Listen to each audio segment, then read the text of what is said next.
Eita! Tudo que nós tava esperando debaixo do céu, né? Essa chuvinha boa demais. É bom demais. Eu tava logo ali conversando com Maria, tomando um cafezinho. Quer dizer, Maria tomando um chazinho dela, de costume dela, né?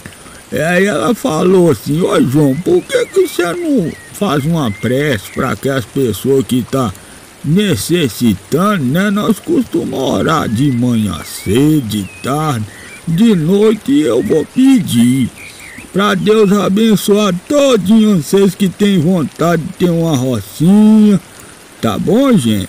Olha aí.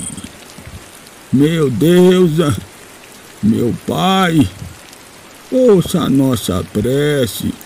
Como eu estava conversando com Maria ali, abençoa esse compadre, minha comadre, que tem um sonho de ter uma fazendinha e não tem ainda a condição.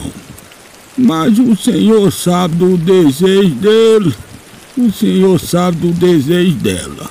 Abençoa as criancinhas deles tudinho, para que seja feliz hoje e sempre. Amém.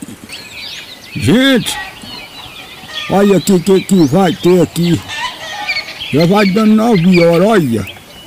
Ei, Maria, pronta comigo, olha só.